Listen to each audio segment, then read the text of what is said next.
Hey Reefers, welcome back to Reef Maniacs TV. Today we're going to talk about equipment. Okay, so the first two pieces of equipment I'm going to talk about first is your lighting and your protein skimmer. Now these two pieces of equipment I would not go super budget on. So what we want to look at here is what we need to get ourselves started. And with your lighting is an essential piece of equipment for the life of your coral. Your protein skimmer is an essential piece of equipment for exporting nutrients in your aquarium. Now, a protein skimmer can be anywhere between 20 to 30% of your nutrients export. The budget skimmer, it will still skim. It'll do what it needs to do, but at what efficiency rate will it do it at? Now, I do find your budget skimmers will do the job, but you might have to look at going 1 or 2, even 3 ranges up on their products, on their in that brand's range, to do the same job that a 1 range up or on par on an intermediate skimmer would do, and you're paying almost the same price. So I wouldn't cut my quality of light and protein skimmers lower than an intermediate. Okay, if you can afford the best of the best, go for it. You won't be sorry. I mean, longevity on products that have a standing in the industry is one reason why you're paying that sort of money for them, and that they've been tried and tested, and their what they say on the package, what they do scenario is pretty much what it is. Okay, so an intermediate to top of the range light is what you want to look at. I'll list some brands on screen. I'm not going to go too in depth in branding, and that's something that you can just go do a Google search on lights. And I would look at product reviews from people that have actually bought it and used the product. Okay, so we don't want to cut down on those two pieces of equipment for our aquarium. Those two pieces of equipment are important. Okay, very important. Now, I'm not saying the others aren't, but you're going to get better success if you stay to intermediate or higher on those two pieces of equipment. So for example, if you wanted a wave maker that has all the functionality of pulsing and different percentages, and you can set different flow rates throughout the day, you don't need that to set up your aquarium. I mean, you can have 2 wave makers that just have full-blown whatever their rate is in your aquarium going 24/7, and your corals will still be happy. But if you're going to cut down on quality of your light, you might find that some species of coral aren't happy with the amount of PAR produced by that specific light. And PAR is a rating of how much UV is getting to that coral's tissue to help in its aid in growth and health. Right. Now, a protein skimmer, like I said, is also a very important piece of equipment, because it is there to remove unwanted nutrients, and it is, like I say, responsible for around 20 to 30% of nutrients export of your aquarium. Now, what you want to look at in a protein skimmer to get the right sorts of size for your aquarium is air intake. Your air intake is normally matched to an average stocked aquarium literage. So for example, if that pump pulls in 700 liters of air, then it will fit a 700 liter aquarium, give or take 150 liters either side, or a bit more depending on how stocked it is. I mean, if you're having a fully, like I say, a highly stocked aquarium, and you're using a 700 liter air intake pump on a 700 liter aquarium, I would rather go 1 up from that, just to give you an idea. But if you plan on keeping your average stock, then that protein skimmer would do a good job. Also, like I say, your intermediate and up are normally on par with their air intake. So then after that is wave makers. Now, wave maker, like I said, you can go down to the bog standard suction cup one that sticks to the side of your tank. Those suction cups are terrible. They'll probably give you about a year of suction if you're lucky, but they'll give you a year of flow. And that would give you time to build up more capital to buy yourself a better wave maker in the future. Like I said, rather save on a budget wave maker to start if it means you're going to cut down on your lights and your protein skimmer. If it's not going to affect the price on your protein skimmer, what you're going to spend on your protein skimmer and lights, then go for a better quality wave maker. All I'm trying to state here is that we don't want to cut down on those two items to get a better one of the next item that is not really necessary to get yourself started. Okay, so wave maker, you can go for complete budget. It will do what it needs to do, and your corals will still be happy because it is producing flow. Now, on average, a mixed reef aquarium, you're looking at around about 40 to 70 times turnover of your display. My display at the moment is running at 70, and my corals seem to be happy. And at the moment, I'm using non-controllable wave makers because my controller has given me a bit of a issue, and the pumps are now just running at 100% with no alternate flow, and my corals haven't shown any sign of unhappiness. So just to let you know that flow is what they want. And also with wave makers that are just giving out one continuous flow rate, if you bounce them off glass panel, surface of the aquarium, and them cross paths with other flow pumps, you do get a varied flow anyway. Then the next piece of equipment is your return pump. Now, return pumps, like I say, you don't need all the functionality of a return pump. Yes, it is nice to be able to control your return pump. So you can turn your pump off and it will turn itself back on in 10 minutes, and then you don't forget to turn your return pump on. But once again, it's a nice want and it's not a need to get yourself going. Now, with return pumps, we want to find a pump that is going to push around 5 to 10 times your entire tank volume. So if you have a 100 liter aquarium, then you want a 500 liter return pump to a 1000 liter return pump.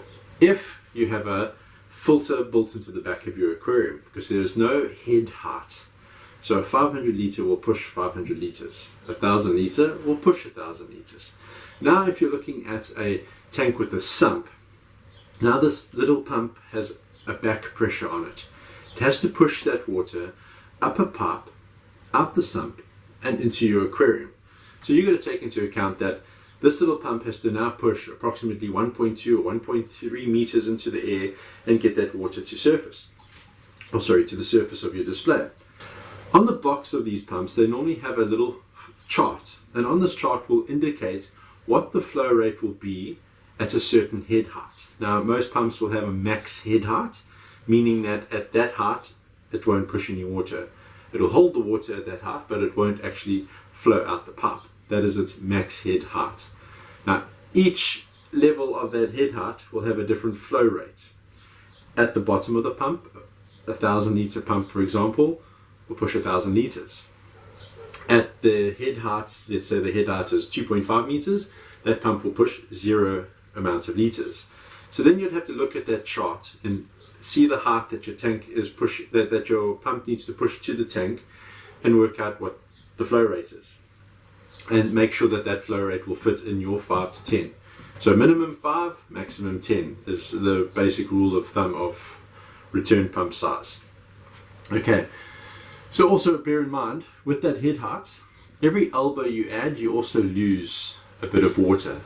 So you want to try, or when I say elbow, 90-degree elbow would be a lot more flow loss than a 45-degree elbow, for example.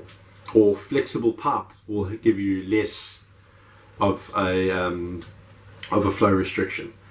So, okay, once again, like I said, with that, if you're going to cut your budget for your lights or your protein skimmer for a return pump, rather go as budget as you can. Even if it's completely budget, it will not make you cut down on those two most essential pieces of equipment. Okay, so the next is depending on where you are in the world and what season you're in, we're going to talk about heating and chilling. Now, if your tank is in a location in the house or in the office that is controlled with, or temperature controlled and well insulated, and your tank never really goes too far out of the temperature you want to keep it in. If you're keeping corals, you don't really want to start pushing above 27. I mean, it's 28 degrees is sort of your total cutoff. I wouldn't want to go higher than that. And then even if it was sitting at 24 degrees, you know, I mean, I've kept my coral tanks at 25 degrees throughout the year, and I've had great results from that. So if you're in a well insulated room and it's temperature controlled, then heating and chilling is something you might not need. So then don't look at it. You know, I mean, like for example, in my shop, I have 5 systems running, and in the summertime, I run the aircon, and I run the aircon at 25 degrees, and that keeps my tanks at maximum I think they've ever gotten. When the aircon is sitting at 25 degrees, I think I've gotten just on 26 degrees, and that's perfect. I mean, I don't have to spend any money on chilling each individual system. I'm just chilling the room. And also when a customer walks in, the shop is at a decent temperature, so I'm killing 2 birds with 1 stone. And then as for the winter time, I mean, we don't have extremely cold winters, but I do put heaters in the aquarium, and I do set the room with a heater on as well. So I set the room at 25 degrees once again with a heater, and the heaters are just there if anything does happen.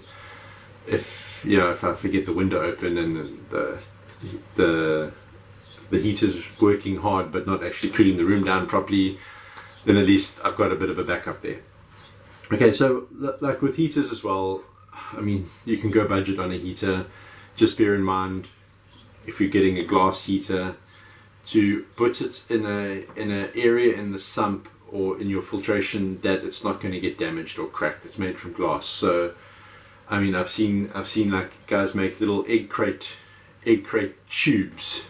Well, not tubes, but little cages, and they put the heater inside there. So if you bump it with a rock while you're moving live rock around in your sump, if it is in the same chamber as your live rock, you're not going to crack the heater, because you've got to remember the heater is pushing AC, and wherever you are in the world, if it's 110 volts or if it's 220 volts, it's going to cause some serious injury, if not death. So please bear in mind that a heater should be in some form of protection when putting it into your aquarium. And then chiller as well. Unfortunately, there is no such thing as a budget chiller. Chillers are pretty much expensive across the board, regardless what brand you buy. There are cheaper ones than others, but if you need a chiller, that is something that you'd need to look at. I mean, when you're starting off your aquarium in the beginning, so say it's the first 2-3 months of your aquarium and you're only keeping soft corals at the moment, a chiller isn't really necessary. I mean, I've had aquariums where I only have soft corals, and the aquarium has reached 32 degrees and the soft corals never look happier. It's basically your LPS and SPS, or definitely your SPS, but your LPS and SPS don't really like temperature swings so much. SPS more than LPS, as I said in the past video when we were choosing our aquarium. But if you are in an area where your tank is going to hit above 28, 29 degrees, then a chiller is something you need to add to your budget. Unfortunately, like I say, with chillers, there's your budget option with the chiller theoretically is to look for a second-hand one. Okay, so let's recap. Of the 4 pieces of equipment to get yourself started, okay, all 4 of them are equally important, but the lights in your protein skimmer, you want to get the best quality you possibly can afford. And my advice would be to stay with intermediate and up. Don't go lower than intermediate brand. With the other 2, which both are flow, your return pump and your wave makers, they are equally important.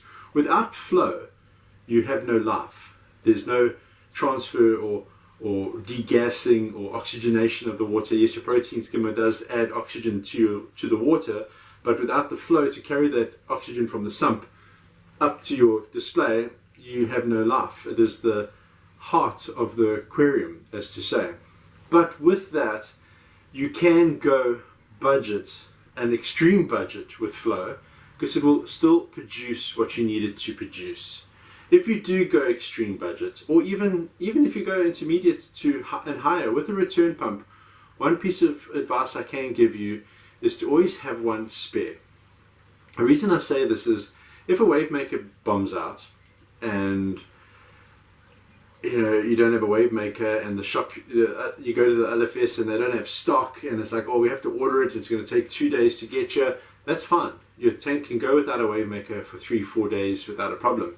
If your light goes, the same issue. Your tank can go without light for 3-4 days without an issue. Even a protein skimmer, if that protein skimmer bombs out, it just means you will have 4 days of missed nutrients export. It's not the end of the world.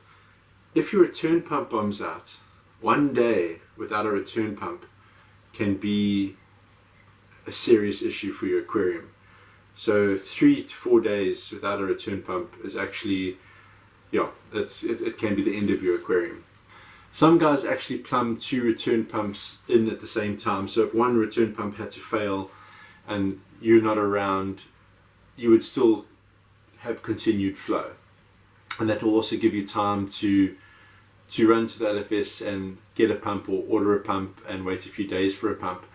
If you aren't going to plumb 2 pumps in, the other option is to have a second pump spare. This little bit of advice can help save an aquarium. For a beginner all the way to an advanced reefer, having a spare return pump is something I cannot stress enough. So for myself, I have 6 systems running, and I have 3 return pumps available at all times. I mean, the chances of all 6 going at one time is very slim, but I have 3 return pumps available, so I am backed up if anything had to go.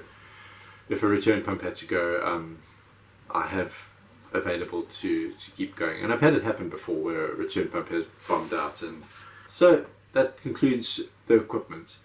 Thank you so much for watching. If you have not liked or subscribed yet, please do so. It really does help us grow. And we'll see you next time. Happy reefing.